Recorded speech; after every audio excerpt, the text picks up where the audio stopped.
everybody, and welcome to Burning Alyssa Productions. Today we are talking with Leviticuss. Guys, could you please introduce yourselves? Hello, I'm Kevin. I play guitar in the band. My name is Levi. I'm the lead singer, rap artist for Leviticuss. My name's Derek, and I play guitar. My name's Joliath, and I play the drums. How you guys doing today? Really good. No complaints. It's been great. Fair Wonderful. to Midland. All right, we'll get right into it. All of you are here from Yakima, right? All of you live here and have been grown up here, right? No? Okay. You are from? I moved to Tri-Cities a year ago from Sacramento, California. Okay, but the other three are from Yakima, correct? Yep. And how did you all meet, and what brought all of you together as a band? Someone else wants to start that one. I'll punch in after that. I can give a pretty good origin. Okay, there you go. We'll go with you. I played in a rock band in my younger days, and ended up having kids and never seen myself hitting the stage again. Honestly, I'm in my 30s now, and I was at a men's retreat through the church that the three of us attend, and I had known that Levi was a rapper. I was never into the rap scene, but I knew that he was a singer. And just for fun, I recorded a song, and I was like, hey, dude, I know that you used to rap and you're tapping into singing now. You want to check out this track I recorded? And I showed it to him there at the men's retreat, and I think it kind of knocked you back. I think you're pretty impressed by it. And he's like, yeah, I'd love to jump on that. And he sent me a track back with some vocals, and I was like, wow, this is something. And it caught a little bit of fire, and then I got Derek involved, and me and him serve on the worship team at our church, and just kind of came together pretty naturally. And as far as Joliath getting involved, we met at a venue here in town, Seasons Performance Hall. He was filling in for a buddy of mine, and we're in the green room, and I see Joliath doing his practices, his warm-ups, and real professional. Everyone's messing around before a show. They're drinking. He's sitting there with the BPM tempo generator going, getting warmed up. I was like, man, I like this guy. He's professional. And there's just something I seen about him. Like sometimes I'll just see something in somebody, and I could be like, we're going to connect in the future, whatever it is. I know we're going to do something. And he had the same feeling about me as well, and kind of chatted. We had a drummer drumming for us at the time, and we had Moxie Hop Festival coming up, and we were a week shy from it, and he got sick, and he couldn't be there. And he was real busy already with the schedule, working for UPS. And I was out. So I was like, you know what? I know the person to call. I don't know how it's going to go, but I sat there praying. He would say, yeah, I called July. Hey, dude, we need a drummer. 48 hours. Yeah. Oh, yeah. 48 hours to learn 12 songs. He said no originally, didn't he? Yeah. He's like, it's not No, I possible. said I'm not sure. I said I'm not sure because he threw me 12 songs that I've never heard before. And so I'm like, oh, my God, I don't know, if I could do it. But then I went and I listened to the songs and I started playing to him. And so I think I called you back that day or the next day and said, yeah, I'm down. I'll do it. So the stress was high. He came through and played. And when we stepped on the stage at the festival, that was the first time us as a collective has all came together and jammed. We didn't have one practice before. Like we individually had practices, me and him or them two, but all together playing at once. That was the first time that we jammed, and people knew that too, and they were blown away that was a performance with no prior practice. I actually met Joel prior to the show. First time seeing him. Yeah, like, at the load-in area. That's where I met. And no pressure on you, right? Yeah, well, I kind of live for that kind of thing, man. I love the pressure. I love. Well, it was from what I hear, it was quite impressive. Well, that thank you very much. You guys got together that quickly and put on such a hell of a show for the Moxie. Yeah, it was a lot of fun. And you guys have been invited back this year, from what I hear. Yep. That's good. Correct. Yeah, I think that goes to show that it's something special out of the gate, because it was totally, people say to their ear, appealing, and it sounded good with what little practice and input we really did. Imagine what we can do now that we've had a year behind us of just getting solid. So I think it's actually a testament. I'm not trying to kiss anybody's butt here, but to Levi, because he believed in all of us, and he believed in all of us enough to pretty much know that we would all click, and that's kind of how I felt. If he believed in him and him as much as he believed in me, then why shouldn't I believe in them too? You know what I mean? And why should it be so weird that it works out? You know? All right, Levi, we know you started out as a rap artist, but from going over your Spotify catalog and everything, you've actually touched on many different genres of music. If you were to explain to the basic listener today, what would your style be? Is Identity Crisis a genre of music? It is Can now. be. That's hard. That's been something I've been searching for 12, close to 15 years, making music.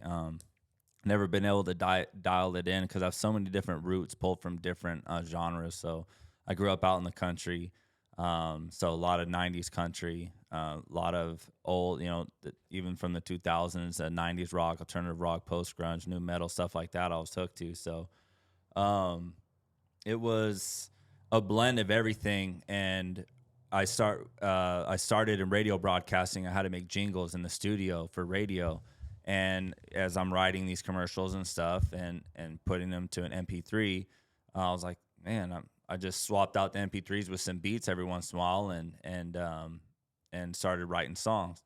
And rap was my strong point. I necessarily didn't even like rap and listening to rap, but it was something I did well.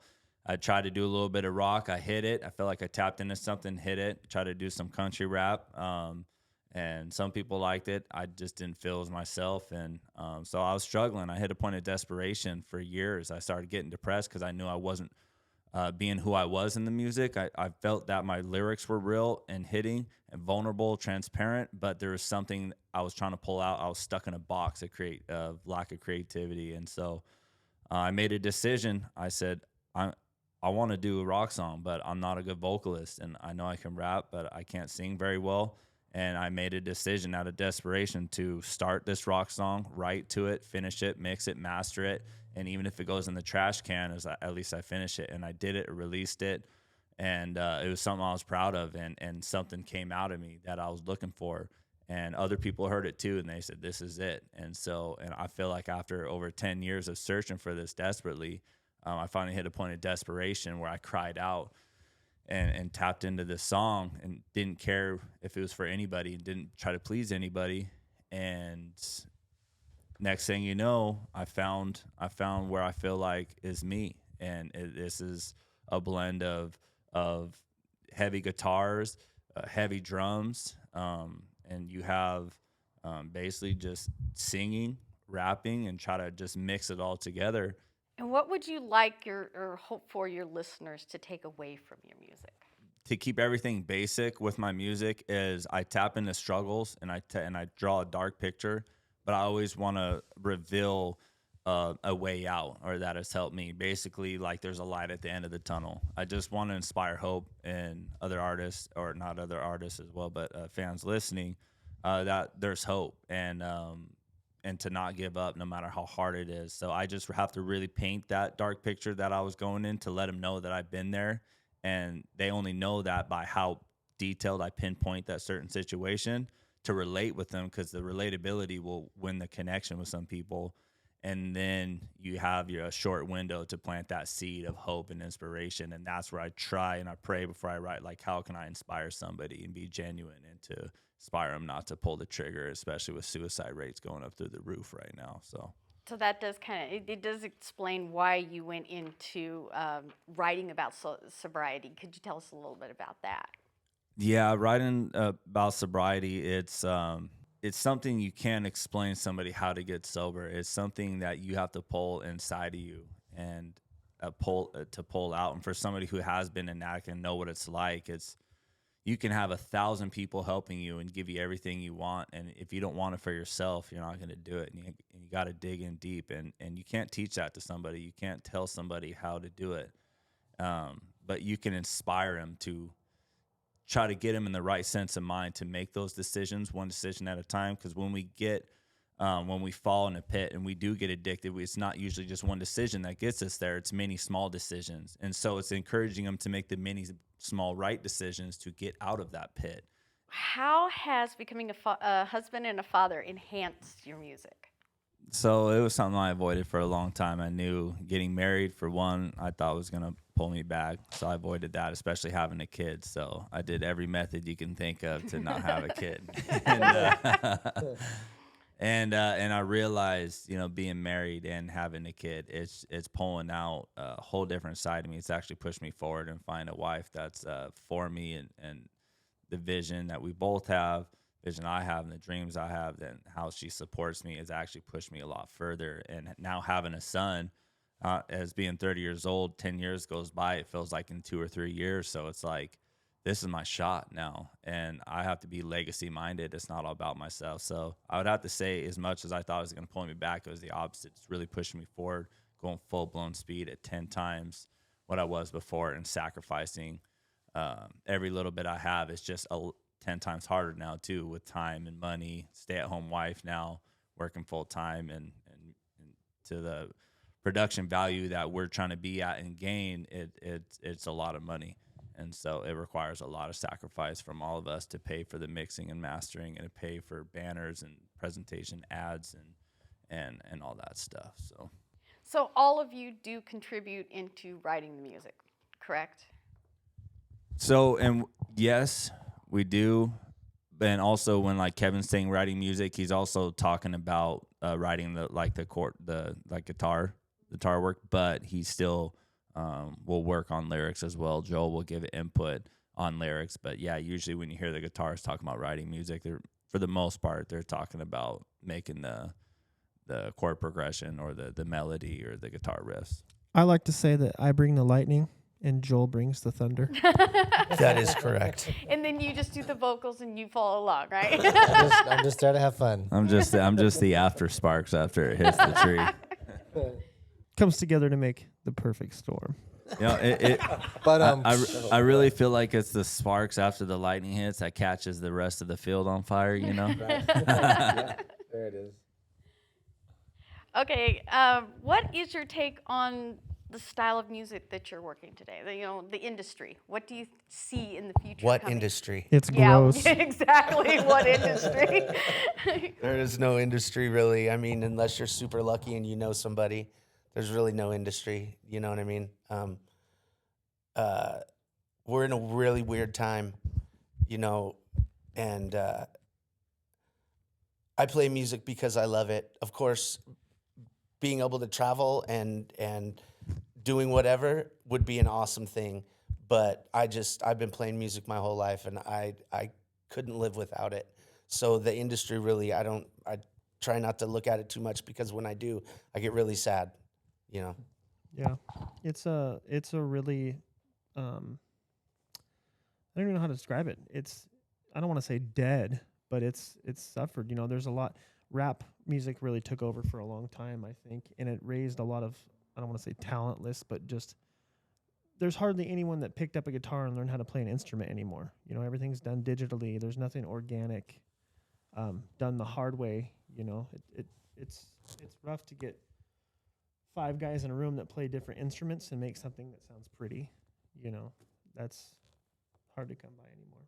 Well, it seems like, from the fans' point of view, we're looking more at like guys like you doing more independent stuff than trying to even deal with the record companies, because like you said, it's like they're just picking up people to front something, and there's really nothing there anymore, Yeah, to make it financially, I think that you can safely say that you have to, for one, find someone who is, professional and business-minded, and they're going to have to forefront the band and put in the work for you. They're pretty much going to have to be a member to make any money at it. We're basically, of the industry now, is where we want to go, is all independent, because the labels, it's kind of like when you need money and you think government assistance is going to help you, and they're going to rob you at the end of the day. And the labels aren't there for your interest. A lot of us want to go crawl into the label because of the financial support, but it comes with a cost. We'll get very minimal back. Basically, the contracts are ridiculous. And the industry is ran by some of the most evil people, too. They're not, the worst of the worst is in the music industry. It's ran by the big chief himself. I mean, you're not gonna succeed unless you follow by their rules, and it gets darker, and most disgusting. It gets perverse. You have to participate in these wicked acts to make it. Well, plus with the internet and YouTube and Twitch and everything, you know, you can promote yourself just as well as anyone else can. You know. All right.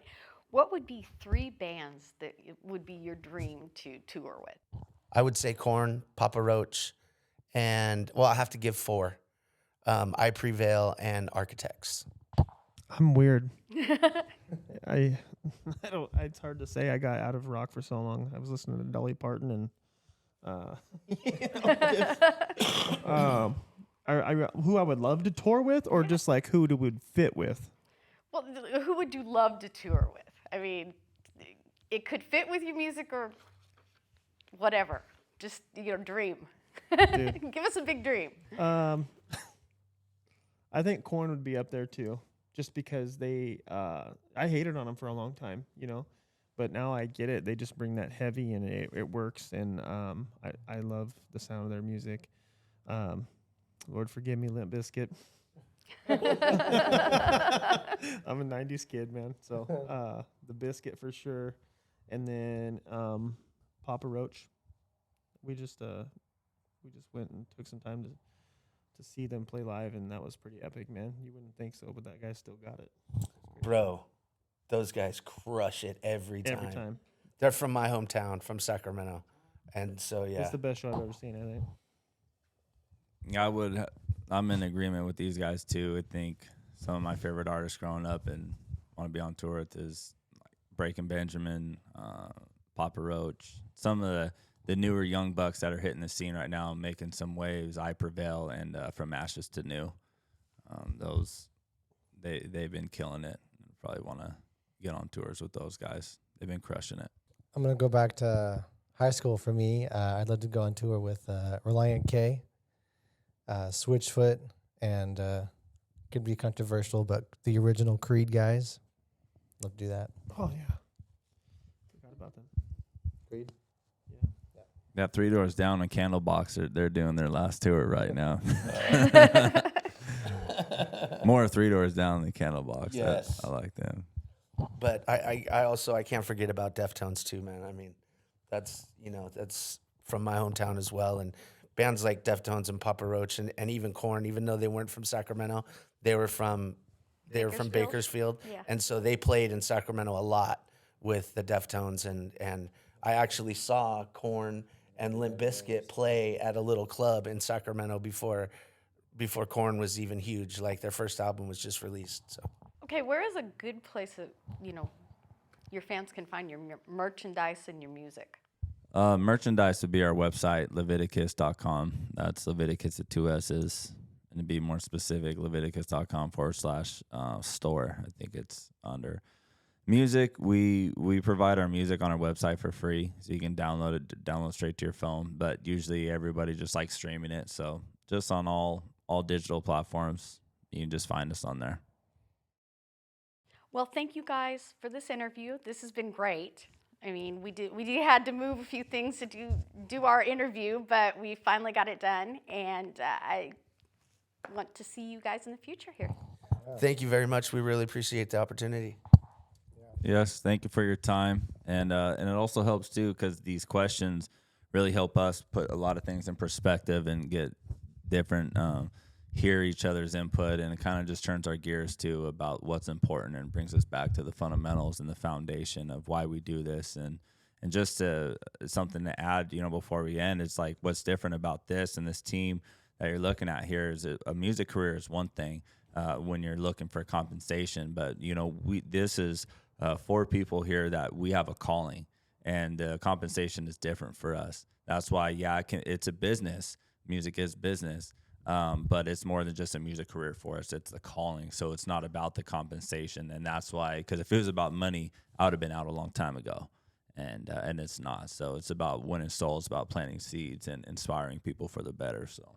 Well, thank you guys so much. We appreciate it very much, you giving us the opportunity to interview you guys. And of course, we try to work with all the local bands in the area. So Thank you so much. Thank you. Thank you very much. Thank you. We'll spread the word about you guys as well. Oh, well, thank you.